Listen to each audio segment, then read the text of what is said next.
चलिए आज हम गीता के जो हम वीडियो सीरीज़ बना रहे हैं उसमें आगे बढ़ते हैं। पिछली वीडियो में हम इस जगह पे पहुंचे थे कि जब अर्जुन जो है वो युद्ध करने का ना करने का निर्णय लेते हैं, तो उस समय की जो स्थिति है, वो जो महल में बैठे हुए संजय वो धृतराष्ट्र को बताते हैं कि संजय ने उनको बताया कि अर्जुन ने कृष्ण से कहा है कि हे गोविंद, मैं युद्ध नहीं करूँगा, और वो चुप हो गया है। इसका तात्पर्य ये बताया गया है कि धृतराष्ट्र को ये जानकर एक्चुअली तो अंदर से बहुत खुशी हुई होगी कि ठीक है, अर्जुन ने अब डिसाइड कर लिया कि वो युद्ध नहीं करेगा। लेकिन जैसे ही संजय उसको बताते हैं कि एक्चुअली जो अभी अर्जुन है वो टेम्परेरी इमोशनल हो गए हैं, but right now he has taken Krishna as his guru, और एज ए गुरु जब कृष्ण भगवान उनको ज्ञान देंगे तो वो ऑटोमेटिकली इस जो इमोशन से बाहर निकल आएंगे और अपने धर्म को पूरा करते हुए इस युद्ध को करने के लिए तैयार हो जाएंगे। तो वो आगे संजय कहते हैं कि हे धृतराष्ट्र, हे भरतवंशी, उस समय दोनों सेनाओं के बीच में शोक मग्न अर्जुन से कृष्ण ने मानो हंसते हुए ये शब्द कहे। तो श्री भगवान क्या कह रहे हैं कृष्ण से कि तुम पंडितों जैसी बातें तो कर रहे हो और उनके लिए दुख मना रहे हो जो कि शोक करने के योग्य ही नहीं है। और जो लोग विद्वान होते हैं वो ना तो जीवित व्यक्ति के लिए ना ही मृत व्यक्ति के लिए शोक करते हैं। तो इसमें कहा जाता है कि विद्वान वो होता है जो ये जानता है कि शरीर और आत्मा क्या है, और किसी भी अवस्था में शरीर के लिए, चाहे लाइफ हो यानी कि चाहे हम जिंदा हैं या मृत हैं, तो वो इंसान उनके प्रति शोक नहीं करता है। तो वो बताते हैं कि ये शरीर ही जन्मता है और आज या कल इसका विनाश होना ही है। तो शरीर उतना इम्पोर्टेंट नहीं है जितनी कि सोल। तो जो इस बात को जानता है वो ही असली विद्वान है, और उसके लिए कोई भी कारण नहीं हो सकता कि वो शोक मनाए। तो आगे श्री कृष्ण कहते हैं, ऐसा कभी नहीं हुआ कि मैं ना रहा हूँ या तुम ना रहे हो, या ये जो भी राजा हैं या जो लोग भी तुम्हारे सामने खड़े हों या ये ना रहे हों, और ना ही ऐसा है कि आगे फ्यूचर में हम लोग नहीं होंगे। तो इसका मतलब है कि हम जन्मों जन्मों से, मतलब काफ़ी टाइम से जन्म लेते आ रहे हैं, फिर मरते हैं, फिर जन्म लेते हैं, फिर मरते हैं। तो मैं भी था, तुम भी थे, और ये जितने लोग खड़े दिख रहे हैं ये भी। तो ऐसा तो नहीं है कि ये पहले नहीं थे या आगे नहीं होंगे। तो अगर ये अभी इनकी डेथ हो भी जाती है तो इनको अगला शरीर फिर मिल जाएगा। तो आगे इसमें बढ़ते हुए देखते हैं कि वो फिर बताते हैं श्री कृष्ण कि जिस प्रकार शरीरधारी आत्मा, जैसे ये आत्मा जिसको एक शरीर मिला हुआ है, वो पहले जब पैदा होती है तो एक इन्फेंट, फिर उसके बाद एक बच्चे का रूप, फिर यंग एज, और उसके बाद ओल्ड एज में आ जाती है, और अल्टीमेटली इस शरीर की डेथ हो जाती है। तो शरीर जो है वो बदल रहा है, बच्चे से जवान और फिर बूढ़ा हो रहा है, लेकिन जो आत्मा है वो नहीं बदलती है, वो वैसी ही वैसी रहती है। और जब शरीर बूढ़ा हो जाता है, जब शरीर का अंत हो जाता है, डेथ हो जाती है, तो ये आत्मा फिर नया शरीर ले लेती है। तो वो बताते हैं कि सभी ने को मरने के बाद एक नया शरीर तो मिलना ही है। तो इसीलिए अर्जुन को किसी के लिए भी शोक नहीं करना चाहिए, ना तो भीष्म पितामह के लिए, ना ही अपने गुरु द्रोणाचार्य के लिए, और ना ही किसी और के लिए, बल्कि उसे तो खुश होना चाहिए कि ये लोग अपने पुराने शरीर को बदलकर नए शरीर ग्रहण करेंगे और इस तरह वो नई शक्ति प्राप्त करेंगे। और ऐसे शरीर परिवर्तन से जो जीवन में किए हुए कर्मों के अनुसार कई प्रकार के सुखों का उपभोग या कष्टों का लेखा हो जाता है। चूंकि भीष्म और द्रोण दोनों साधु पुरुष थे, इसलिए अगले जन्म में उन्हें आध्यात्मिक शरीर प्राप्त होंगे।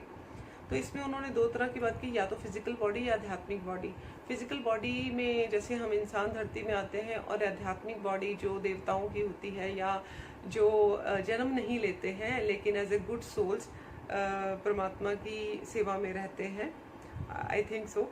तो इसलिए तो वो कहते हैं कि उन्हें तो आध्यात्मिक शरीर प्राप्त होंगे, नहीं तो कम से कम उन्हें स्वर्ग में भोग करने के अकॉर्डिंगली बॉडी मिल जाएगी। तो दोनों ही स्टेजेस में किसी भी तरह से दुख का कोई कारण नहीं है।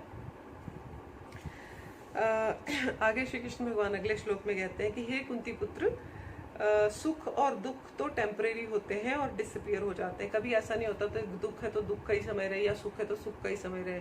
तो ये समय बदलता रहता है, दुख और सुख आते रहते हैं, लेकिन जब ये चले जाते हैं तो कहाँ चले जाते हैं? दुख होता है फिर वो लाइफ में, यूनिवर्स में मर्ज हो जाता है, सुख होता है तो फिर वो मर्ज हो जाता है। जैसे कि सीजन चेंज होते हैं, जब गर्मी होती है तो सर्दी नहीं होती, जब सर्दी होती है तो गर्मी नहीं होती, तो कहाँ चले जाते हैं? तो वो एक पोटेंशियल स्टेट में चले जाते हैं। तो इसीलिए वो कहते हैं क्योंकि सुख और दुख तो आने ही है और ये टेम्परेरी फेजेस होते हैं, और ये सिर्फ एक रिसीव करने का ही की वजह से होता है कि हम कैसे एक सिचुएशन को परसीव करते हैं। तो अगर हम उसको उस नज़रिए से देखते हैं तो वो दुख है, दूसरे नज़रिए से देखें तो सुख है। जैसे कि अगर कोई ऐसी घटना हुई जो कि देखने में अच्छी नहीं है, तो एक इंसान उसको ये भी ले सकता है कि वो उस पर दुखी हो सकता है कि कैसे ये हो गया, क्यों हो गया। दूसरा इंसान इस तरह ले सकता है कि चलो जो भी हुआ ये प्रभु की इच्छा से और इसमें मेरी कोई भलाई होगी। बस एक सोच का फर्क है, और उसके बाद वो उसको दुख लगेगा ही नहीं। तो ये सब डिपेंड करता है कि हम उस सिचुएशन को कैसे परसीव करते हैं। तो जो भी है, सुख और दुख में हमें जो है इफेक्ट नहीं होना चाहिए और बैलेंस की स्टेट में ही रहना चाहिए, क्योंकि जो ज्ञान है और भक्ति है वो ही मनुष्य को इस माया के बंधन से छुड़ा सकती है। आगे वो कृष्ण भगवान कहते हैं कि हे पुरुष श्रेष्ठ अर्जुन, अर्जुन को पुरुष श्रेष्ठ बोला गया है, यानी कि वो पुरुषों में श्रेष्ठ है। जो पुरुष सुख और दुख में विचलित नहीं होता, अफेक्टेड नहीं होता और इन दोनों में समभाव रखता है, मतलब अपने कंडीशन को ज़्यादा वो सैडनेस में नहीं चला जाता या ज़्यादा इलेशन में नहीं आ जाता सुख में, तो एक बैलेंस में रहता है, वो इंसान मुक्ति के योग्य है। इसके बाद उन्होंने कहा है कि जो विद्वानों ने ये एक निष्कर्ष निकाला है कि जो भौतिक शरीर है, जो हमारी ये बॉडी है, इसका तो ये तो परमानेंट नहीं है, लेकिन जो आत्मा है हमारे अंदर वो परमानेंट है, उसमें कोई चेंजेस नहीं आती। ये जो आत्मा है ये हमारे फुल बॉडी में होती है, तो ये नष्ट नहीं होती है। इसको नष्ट करने में कोई भी समर्थ नहीं है, कोई भी इस आत्मा को नष्ट नहीं कर सकता है। और उन्होंने बताया कि जो आत्मा है वो एक छोटे सेल के बराबर होती है, जिसको हम की डिवाइन विजडम से ही उसके बारे में जान सकते हैं, समझ सकते हैं। और ये जो उन्होंने बताया कि एक सेल रूपी आत्मा है, ये हमारे शरीर में, जिसको हम प्राण कहते हैं, प्राणों के रूप में पांच तरह के प्राणों के रूप में रहती है। और इन प्राणों के नाम बताए गए हैं प्राण, अपान, व्यान, समान और उदान। ये जो 5 तरह के प्राण हैं जो शरीर के अंदर हैं, इनके अलग अलग फंक्शन होते हैं। तो जो प्राण है वो हमारे हृदय के अंदर स्थित होते हैं, और बाकी जो एक्स्ट्रा है, जैसे 5 प्रकार के प्राण है, वो हमारी पूरी बॉडी में डिफरेंट फंक्शनिंग में फंक्शन करते हैं।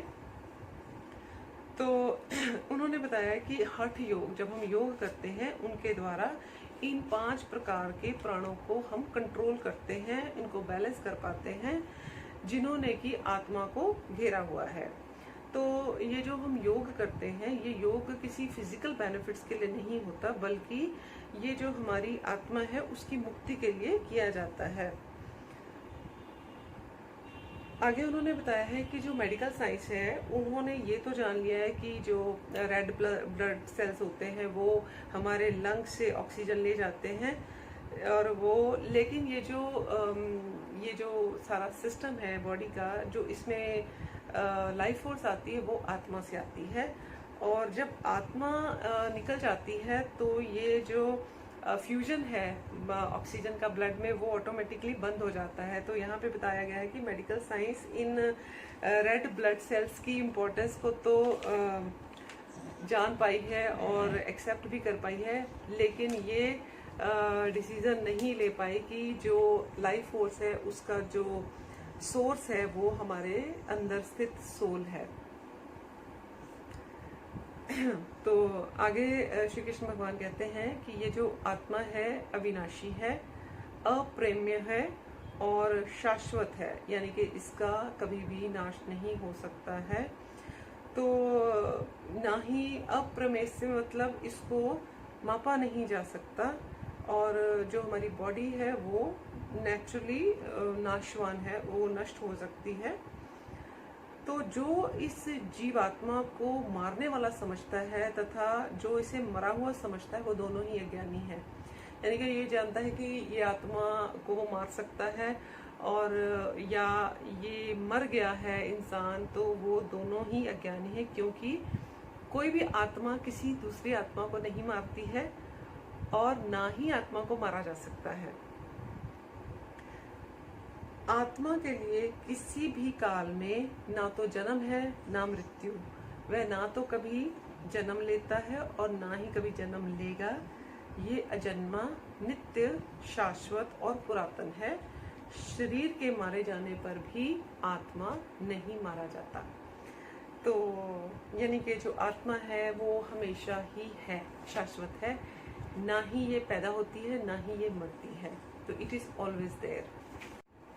तो नेक्स्ट श्लोक में श्री कृष्ण कहते हैं कि हे पार्थ, अर्जुन को वो बुला रहे हैं कि हे पार्थ, जो व्यक्ति ये जानता है कि जो सोल है वो डिस्ट्रॉय नहीं हो सकती, इसका जन्म नहीं होता है, ये परमानेंट है और ये कभी भी ना मारती है ना मार सकती है, तो जो व्यक्ति ये जान लेता है वो भला किसी को कैसे मार सकता है या मरवा सकता है। जिस प्रकार मनुष्य पुराने वस्त्रों को त्याग करके नए वस्त्र धारण करता है, उसी प्रकार आत्मा पुराने तथा व्यर्थ के शरीर को त्याग कर नए भौतिक शरीर को धारण करती है। यानी कि फिजिकल बॉडी नहीं मिल जाती है, जैसे हम पुराने कपड़े चेंज करके नए कपड़े धारण कर लेते हैं, उसी प्रकार आत्मा जो है इस पुराने शरीर को छोड़कर नया शरीर ले लेती है, लेकिन उसका नाश कभी भी नहीं होता है। अगर हम इस भाव को अपने जीवन से समझ लें तो आई थिंक हम किसी के लिए भी शोक नहीं करेंगे। किसी की भी जब भी डेथ हो जाए तो ये समझना चाहिए कि अब वो उसका जन्म किसी और रूप में हो चुका है और शायद उसका अवधि जो है जीवन का वो समाप्त हो गया था। इस जीवन में जो उसका उद्देश्य था, जिसके लिए उस आत्मा ने जन्म लिया था, जब वो उद्देश्य पूरा हो गया तो वो आत्मा शरीर उसका मर जाता है और वो नया शरीर ले लेती है। तो इसलिए मरने वाले के लिए भी शोक नहीं करना चाहिए और जिंदा इंसान के लिए भी शोक नहीं करना चाहिए। तो आगे ये कहा जा रहा है कि ये जो आत्मा है इसको ना तो जलाया जा सकता है, ना ही पानी द्वारा भिगोया जा सकता है, ना ही हवा के द्वारा सुखाया जा सकता है, और ना ही किसी वेपन के थ्रू इसको मारा जा सकता है, किसी शस्त्र द्वारा ना ही खंड खंड किया जा सकता है। तो ये आत्मा अखंडित है, अघुलनशील है, ना तो जल सकती है ना ही सुखा सकते हैं इसको। ये शाश्वत है, सर्वव्यापी है, अविकारी है, स्थिर है और हमेशा एक सा ही रहने वाला ये आत्मा है। और आत्मा को बताया गया कि it just like a cell but it pervades to the entire body. तो आत्मा को ये कहा गया है कि ये अदृश्य होती है और अकल्पनीय है, आप इसकी कल्पना भी नहीं कर सकते हैं, और अपरिवर्तित, इसमें कोई भी चेंज नहीं आता है, और ये पुरातन है, बहुत पुरानी है हमारी आत्मा। तो जब हम बच्चा पैदा होता है तो वो नई आत्मा नहीं होती, पता नहीं कितने सालों पुरानी आत्मा होती है वो, जो कि जन्म लेती है। अब हम भी, हो सकता है मेरी जो एज है, मैं सोचती हूँ मैं इतनी एज की, पर पता नहीं मेरी जो आत्मा है वो कितने सालों पुरानी है। तो इस तरह से कुछ समझाने की कोशिश की गई है। तो ये जानकर अर्जुन को कह रहे हैं कि तुम्हें शरीर के लिए शोक नहीं करना चाहिए, किंतु यदि तुम सोचते हो कि आत्मा सदा जन्म लेता है और सदा मरता है, तो भी तुम्हारे शोक करने का कोई कारण है ही नहीं, कि जिसने जन्म लिया है उसकी मृत्यु तो निश्चित है और मृत्यु के पश्चात पुनर्जन्म भी निश्चित है। तो इसलिए अपने कर्तव्य का पालन करो और उसके लिए शोक नहीं करो। मतलब अगर आप ये समझते हो कि चलो ठीक है आत्मा भी मर जाती है, लेकिन ये तो पता है ना कि अगर कोई भी चीज़ मरती है तो फिर वो दोबारा पैदा होगी और उसको नई बॉडी मिल जाएगी। तो in that case also there is no need to feel sad और अपना धर्म का पालन करना चाहिए। जो कहते हैं कि जो सभी जीव हैं वो शुरू में अव्यक्त होते हैं मध्य अवस्था में व्यक्त होते हैं और विनिष्ट होने पर पुनः अव्यक्त हो जाते हैं, अतः शोक करने की क्या आवश्यकता है। व्यक्त अव्यक्त माने जैसे कोई भी चीज़ अभी पोटेंशियल स्टेट में है, फिर वो मैनिफेस्टेशन में आ जाती है और फिर वो पोटेंशियल में चली जाती है। जैसे कि ऐसे समझिए, जैसे मैं अभी सोच रही हूँ कि शाम को मुझे खाना खाना है, तो अभी ये एक सोच है, ये एक पोटेंशियल स्टेट में है। जब मैं शाम को वो खाना खा रही होंगी तो वो मैनिफेस्ट हो गया है, और फिर जो है उसके बाद फिर पोटेंशियल स्टेट में वो चलेगी। जैसे कि अब हमने, अगर मैं सोचूं तो लाइफ है, जब हमने शरीर धारण कर लिया तो वो लाइफ मैनिफेस्ट हो गई, और जब डेथ हो गई बॉडी की तो वो लाइफ कहाँ गई, वो फिर पोटेंशियल स्टेट में चली गई। तो जैसे हम कहते हैं ना, यूनिवर्स में सब कुछ है और एवरीथिंग इज पॉसिबल, बस आपको उसको मैनिफेस्ट कराना आना चाहिए। अब जैसे लॉ ऑफ अट्रैक्शन के बारे में तो सबने सुना होगा कि हम किसी भी चीज़ को चाहे तो मैनिफेस्ट करा सकते हैं, चाहे वो पैसा है, जॉय है, अबंडेंस है, हेल्थ है, एनीथिंग। लेकिन उसके लिए क्या यूज़ करना चाहिए, माइंड पावर। तो जब तक वो नहीं है तब तक वो कहाँ है, तब तक वो अनमैनिफेस्टेड स्टेट में है, पोटेंशियल स्टेट में है, जिसको कि हम मैनिफेस्ट करवाते हैं थ्रू अवर माइंड पावर।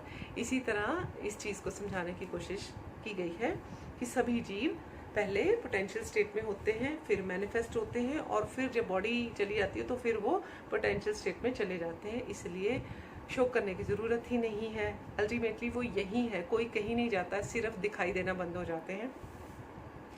तो वो कहते हैं कि कोई तो आत्मा को बड़े आश्चर्य से देखता है, कोई इसे आश्चर्य की तरह बताता है और कोई इसे आश्चर्य की तरह सुनता है, किंतु कोई इसके विषय में सुनकर भी कुछ नहीं समझ पाते हैं। तो कहते हैं कि इंद्रिय तृप्ति की बातों में फंसकर लोग भौतिक शक्ति से इस तरह मोहित होते हैं कि उसके पास आत्मज्ञान को समझने का अवसर ही नहीं रहता। यद्यपि ये तथ्य है कि आत्मज्ञान के बिना सारे कार्यों का दुष्परिणाम जीवन संघर्ष में पराजय के रूप में होता है। इसको इजी लैंग्वेज में अगर हम समझें तो ये है कि जो संसारिक लोग हैं वो फिज़िकल मटेरियलिस्टिक चीज़ों के पीछे भागते इतना है कि वो जीवन की सच्चाई के बारे में सोचने का उनके पास समय ही नहीं होता। तो इंद्रिय तृप्ति यानी कि सेंसेस को सेटिस्फेक्शन के लिए, यानी कि अगर मुझे कुछ चाहिए तो वो मैं एक्चुअली उससे मेरी क्या हो रही है, मेरी सेंसेस की सेटिस्फेक्शन हो रही है। अगर मैं नए कपड़े चाहती हूँ तो मतलब I want to look good, और अगर मैं अच्छा खाना खाना चाहती हूँ तो मतलब वो मेरी जीभ का स्वाद के लिए, और मैं सपोज मैं मूवी देखना चाहती हूँ, पार्टीज़ में जाना चाहती हूँ, तो इससे किसको सेटिस्फेक्शन मिल रही है। मैं म्यूज़िक अच्छा सुनती हूँ, मेरे कानों को, ये पार्टीज़ वगैरह में जाती हूँ तो मेरे मन को खुशी मिलती है, अच्छी अच्छी चीज़ें देखती हूँ, आँखों की लाइक जो हमने मटेरियलिस्टिक चीज़ें हैं उसकी खुशी, हमने प्रॉपर्टी ले ली, हमारे मन को खुशी मिल गई, स्टेटस। तो ये एक झूठी सी दुनिया के बीच में ही हम इतना फंस जाते हैं कि हम असली जीवन के बारे में कभी सोचते ही नहीं हैं। और जब इंसान का सारा ध्यान ये मटेरियलिस्टिक चीज़ों की तरफ ज़्यादा होता है तो उनके पास इस आत्मज्ञान को समझने का मौका ही नहीं रहता। और जब हम इस ज्ञान को, आत्मा के ज्ञान को नहीं समझते हैं, तो जब हम लाइफ की स्ट्रगल में कुछ भी काम करते हैं तो उनका कई बार जो हमारी तरफ एक बुरे परिणाम निकलते हैं तो अल्टीमेटली हम उसमें हमारी उसमें लॉस ही होता है, हमें बेनिफिट नहीं होता है। तो इसीलिए मनुष्य को आत्मा के विषय में चिंतन करना चाहिए और दुखों का हल निकाल लेना चाहिए, क्योंकि जब हम इस लाइफ को इस नज़रिए से देखने लग जाएंगे ना तो ऑटोमेटिकली ही हम अपने दुखों से छुटकारा पा लेंगे। तो इस आत्मज्ञान को समझने का सिंपल सा यही एक उपाय है कि और किसी भी चीज़ों से इफ़ेक्ट हुए बिना इस भगवत गीता के उपदेशों को फेथ के साथ ग्रहण कर लेना चाहिए। तो अगर हम इस ज्ञान को पूरे फेथ के साथ अपना लेते हैं तो कहते हैं कि किसी भी तपस्या की आवश्यकता नहीं रह जाती है। तभी तो कहते हैं श्री कृष्ण को श्री भगवान के रूप में स्वीकार किया जा सकता है, पर कृष्ण को इस रूप में जानना शुद्ध भक्तों की अहेतुकी कृपा से ही होता है, अन्य किसी उपाय से नहीं। तो आगे वो बताते हैं कि हे भरतवंशी, शरीर में रहने वाले का कभी भी वध नहीं किया जा सकता, अतः तुम्हें किसी भी जीव के लिए शोक करने की आवश्यकता नहीं है। तो उनको बोलते हैं क्योंकि जो अर्जुन है वो क्षत्रिय हैं, तो क्षत्रिय होने के नाते अपने विशिष्ट धर्म का विचार करते हुए तुम्हें जानना चाहिए कि धर्म के लिए युद्ध करने से बढ़कर तुम्हारे लिए अन्य कोई भी कार्य नहीं है, अतः तुम्हें संकोच करने की कोई आवश्यकता नहीं है। तो क्षत्रिय होने के कारण उसका धर्म है कि वो धर्म की स्थापना के लिए युद्ध करे, ना कि अपनी फैमिली से अटैच होकर कि वो मेरे फैमिली मेम्बर्स हैं, चाहे वो गलत भी कर रहे हैं, अधर्म के रास्ते पे चल रहे हैं, तो फिर भी उनको वो उनके साथ युद्ध ना करे। तो वो ऐसा नहीं करना चाहिए। क्षत्रिय होने की वजह से उसको अपने धर्म का पालन करना चाहिए और युद्ध करना चाहिए। तो आज के लिए इतना ही। इसके आगे हम नेक्स्ट वीडियो में स्टडी करेंगे। Thank you so very much for watching this video.